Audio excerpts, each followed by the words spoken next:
Hi everyone, this is Casey. I wanted to share a quick reminder that enrollment is now open for the next cohort of my signature Paradigm Shift program. This is the program where I personally coach you through taking action with the essential skills and mindsets you need to support your PDA child or teen and make true progress. After every cohort, I ask parents for feedback, and what they say over and over again is that the program is life-changing.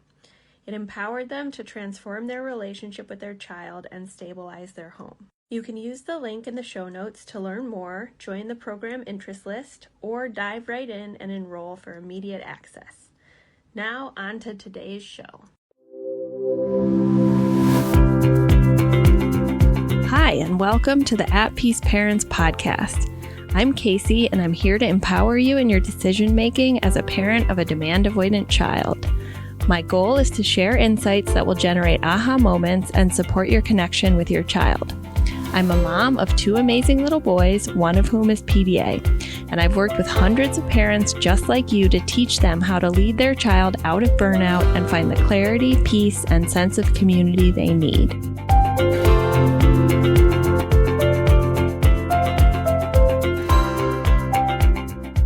What is the surprising thing that I learned from doing 5.5 years of occupational therapy with my PDA son, Cooper, who is now 10? So as you're listening to this, you might be thinking, oh, Casey's going to talk about interoception or sensory differences or sensory integration. But really the most surprising thing that I have learned from these 5.5 years with my son in occupational therapy is how to navigate loss. Okay, so today I want to talk about that theme with you and tell a story in order to illustrate this concept. So 5.5 years ago, a little more than that, I left my job at a large research nonprofit in Washington, D.C. And my PDA son was in burnout and in crisis. And one of the first things we did was to dive into occupational therapy because we were still thinking of his challenges through the sensory processing disorder lens, not PDA and the survival drive for autonomy. And so I remember that I had just stopped with my career, and this was a very intense career, right? I would already be on the metro at 7:45, so I could be at my desk, and I would be there in an office and, had to be professional, wear heels, wear pearls, all the things, okay? So all of a sudden, I had left behind this part of my identity as a professional with a PhD in Washington, D.C., and I was walking into something that I knew absolutely nothing about, right? I had never even heard of sensory processing disorder, neurodiversity, or anything of the sort. So the first day of occupational therapy, when we finally found a practice that I thought would be a good fit, it was a repurposed large garage attached to someone's house, and it had all of these hammock swings and crash pads and things you could climb on. And my son walked in and was sort of having a freeze response, right? Like he didn't speak to the therapist. He didn't want to take off his shoes. He didn't want to walk. He didn't want to move. Eventually, he gravitated towards this large hammock swing and got in the hammock swing. And she started moving him back and forth like he was in a womb that was swinging. My husband and I used to say, Cooper has been uncomfortable since the moment he left your womb, okay? Because he was always agitated, aroused, what I now understand as perceiving threat. So he is in this hammock swing, but there's an opening and he's making eye contact with me. And anytime eye contact breaks, he starts screaming, okay? So we spend the entire first hour him just being in this hammock swing and her pushing it back and forth and asking him, like, do you want it faster? Do you want it slower? Maybe we can count to 100. But he seemed to want to be in that hammock swing. And there were two things that I was thinking about at this time. First of all, I was like not understanding what the hell was going on with my son. I was like, why Does he only want to be in this hammock swing? Why is he screaming every time he's breaking eye contact? When she slows down, he's saying more, more. And I, from a traditional parenting lens, am worried about like, he's being rude. She must be bored just swinging him back and forth. Is this even therapy? What are we doing? Right? And when he would say more, more, more, it would be in like an aggravated, agitated tone. And at that point, I was still correcting that of like, you don't speak to the therapist like that. And she gently corrected me like, it's okay. Like, it's okay. He can express however he wants. It gives me information about what his body needs. So that was like a first, like, whoa, okay, this is a different space. And then the second point was when I was trying to make him put his shoes on because it was time to put his shoes on at the end of the session. And I was like, Cooper, put on your shoes. And he was refusing. And she's like, we can just put his shoes on for him. It's okay. Like, he just had a big first session. And I'm thinking to myself, what do you mean a first session? He was just like in a hammock swing for an hour. Okay. So that was my very, very first day of occupational therapy with my son. And at this point, we were planning and did go 5 days a week. Okay. But the second thing I was thinking was, I cannot believe that this is my life now, that this is what I'm going to be doing with my time, that I'm a full-time caregiver at home with this kid who won't speak to me, growls at me, says stop talking, and like sort of swings between totally being shut down and just eating crunchy snacks and saying his legs don't work to like screaming, aggression, and meltdowns.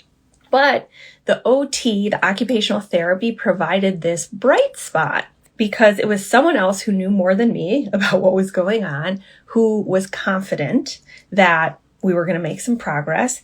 And I was completely learning something new. But I felt this immense loss of like, holy shit, like, this is like really my only structure with this kid for the foreseeable future. And I don't know what's going to happen, right? And we had made the decision when I left my career to move back to my home state of Michigan because we couldn't afford to live in Washington, D.C. if both of us didn't have full-time jobs. Okay. So during this time, I was speaking to my therapist on my lunch hour, like leading up to this point, and I was having such a hard time taking the leap to leave my career, to move to Michigan. And I just kept saying, yeah, these things are really painful, but I know what they are, right? Like I have a grasp of trying to go to work and then coming home and having these meltdowns. I have a grasp of who my friends are in Washington, D.C. I have a grasp on what this even looks like. And she would remind me, even things that aren't right for you can feel certain and you get attached to them because you know what they are. It's like the known versus the unknown, which would be moving to Michigan. You don't know if you're going to make friends. You don't know if you're going to find another occupational therapist. You don't know what your house is going to look like. You don't know if you're ever going to find another job. And so it was this great uncertainty and loss that I was experiencing. And 5.5 years later, which was this week, I just experienced another loss. And I want to tell you what it is. So I had a conversation with my son, my PDA son's lovely, wonderful occupational therapist here in Michigan. And she shared the conversation that we've been having for a while, which is, I think Cooper's ready to graduate from occupational therapy. It is no longer medically necessary for feeding, self-regulation, gross motor integration. So we will be actually graduating him over the next 2 months. But what did I feel in that moment when she talked to me about it? I felt a familiar yet surprising sense of loss. Why? Because I had changed so much between 5.5 years ago when I had walked into that occupational therapy space and watched my son in a hammock swing and tried to make him put his shoes on, to where I am now talking to his therapist and thinking, wait, I don't want to change this. I like going to therapy with him. I like having this hour-long space that we have together now that we're down to one session, where I love the occupational therapist. It's a safe space. We get a break from school and we get to connect. So, I was very surprised at that feeling, because I reflected back 5.5 years ago on my feeling of loss then, which was like, I can't believe I have to do this. I can't believe that I have to just come to occupational therapy all the time. And so I wanted to share with you the in-between of those 5.5 years and sort of what helped me navigate that loss initially and kept me sane during those years, and what I'm going to be trying to bring into this next era or phase of my PDA son's life now that he's 10 and won't be going to occupational therapy with me and his dad every single week.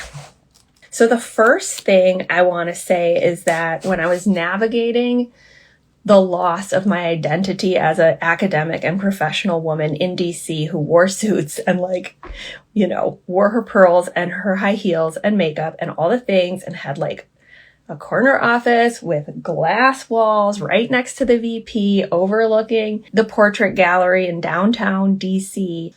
I was showing up at these occupational therapy sessions demolished. I was so confused. I was so sad. I would wear sweatpants, no makeup. I could barely get out of bed trying to do this. But one of the things that started to save me in this moment of loss and transition was having a curiosity mindset. Okay, so what does that mean? That means that I started to find intellectual interest and true openness and curiosity around sensory differences, occupational therapy, and this profession that I had no idea even existed. Okay? All the professional colleagues that I had work in very academic-y things, right? Not swinging in a hammock swing and going on swings and tumbling and crash pads and getting that proprioceptive input. So I started to either naturally or not by force, but just by necessity, start to find some interest in what is it that this profession is doing, and what is this sensory system, and how does it work? And, what do the therapists learn in occupational therapy school? Even watching them change the carabiners to put up the hammock swings, I just found such an interest in do you learn that in your master's degree? Do you have workshops where you practice putting up carabiners safely and doing it quickly? Do you ever pinch your fingers in it? What brought you to this profession? Obviously, I didn't have a lot of time in the sessions, because if I spoke to the therapist in the first couple of years, my son would get activated, which I'm sure you guys understand. But I started to develop a real curiosity about occupational therapy and the sensory system, and also about my son, right? And so for me, because I'm somewhat of a cerebral person, which you may or may not have noticed, I had to make it intellectually interesting to myself to be a full-time caregiver. And so occupational therapy was a space where I was really learning him, and I was really learning about neurodivergence, right? And so it became an opportunity for me to observe, with the help of an occupational therapist, every eye twitch, every pupil dilation, every response to every strew or offer, every tone, every time he would drop a food and then try a new one, when we would be bridging from Lay's potato chips to wavy potato chips. Why was he able to bridge, but then why did he drop the Lay's potato chips? So inside my head during every single one of these sessions, I was observing every mechanism and every response so that I could actually understand him, okay? So my brain was constantly going as I was in these sessions, right? And so for me, it became, on a very small level, growth, right? Like intellectual growth, but also in my ability to understand my son. The next thing was relationships, right? Like I never would have met the people that I've met in the occupational therapy space, some of whom I have become friends with and learned from and collaborated with and even done courses with, without having that opportunity to be in their space consistently and having an hour where maybe I'm going through the obstacle course where, my son is again in the hammock swing directing us, me and the occupational therapist, to play a game against each other so that he can be above us and sort of equalize and come back to nervous system safety. So, the new relationship was also very meaningful for me in the space of leaving behind my colleagues from Washington, D.C. and the community of people I had there, which was also intersecting with the time of the pandemic. So the third thing that I learned through navigating this loss of my previous identity and the uncertainty in which we moved into this period of time of full-time caregiving, and really the only structure was occupational therapy, was a lot more compassion and tools for relating to other humans that had nothing to do with PDA. Okay? Understanding the sensory system of it's okay if I have sensory reactions or don't like certain foods. I don't need to people please if I'm having a sensory reaction. Understanding my other son, who's now 6, who has sensory issues as well, but also just other humans, right? Where it can even be a topic of conversation of if I'm doing a live with people, talking to them about the sensory experience, or if I'm in a program of movement is okay when we're on the Zoom calls, we're going to have captions, all that stuff, learning how to be more compassionate through the sensory and neurodivergent lens. Okay. So these 3 lessons on a very small scale, but a very personal scale, which I think many of us here in this community as parents go through this grief and loss, not over our child, because our child is our child and has always been the same. We're just learning how to see them, but rather loss of truly letting go of what we thought our life was going to look like, how we were going to spend our time, our intellect, our contributions, right? Especially if you're a career-oriented person like I was. So as I said, the 3 things that we can apply are curiosity, mindset, and openness to learning, which is essentially a growth mindset. Understanding that new relationships can flourish in the space that we open up when we, move on to the next phase. And then compassion / tools for understanding others. So I think those are generalizable lessons to loss on a micro scale, but also on a larger scale. So I wanted to share that story with you because I am feeling a little sentimental, even though it's such good news and such a testament to how far my son has come with his gross motor planning, with his feeding, with everything. But it's also a loss because it's the end of an era for our family, and what we're doing now at this stage in this transition, we'll have about 2 months to transition, is making plans with him for feeding, for what he wants to be working on to get more protein, because he plays tackle and flag football, and the goals he has moving forward. And then we're going to be talking to him about okay, how can we replace some of this in different ways? Do you want to do talk therapy? Do you want to do craniosacral therapy? Do you just need to come home from school still early on Mondays and have some one-on-one time with mom or dad? Because that was part of the equation. So we're now that he operates mostly from that thinking brain, that frontal lobe is not in burnout, and we have this totally shifted relationship, we can leverage things like collaborative problem solving by Dr. Ross Greene and actually make a plan for getting his needs met, even if it doesn't look like the occupational therapy and the same therapist that we've had now for over 5 years. So it's a scary thing when, you're moving into new phases, even if they're positive or good in the long term.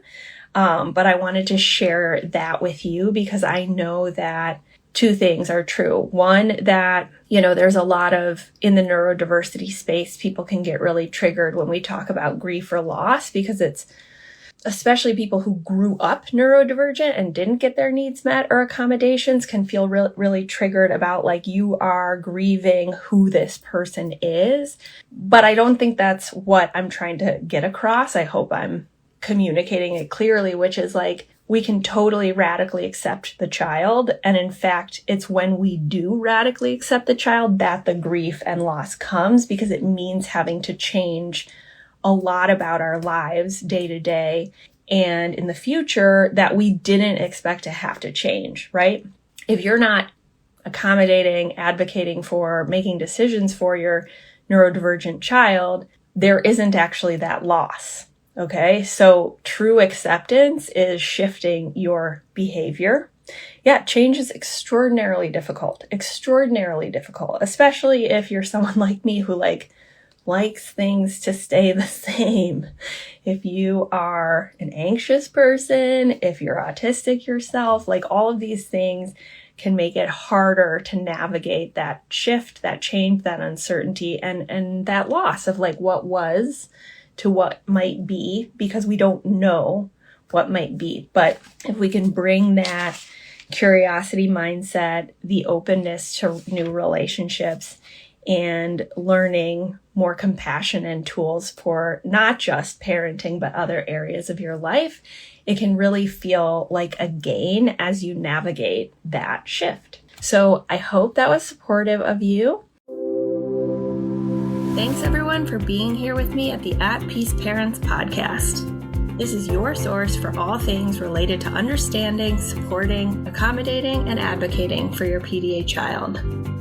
To go deeper on any of these topics, check out my course offerings and masterclasses at the website www.atpeaceparents.com. To completely transform the way you think about and relate to your child and to bring peace and stability to your home, join us for the next cohort of the Paradigm Shift program.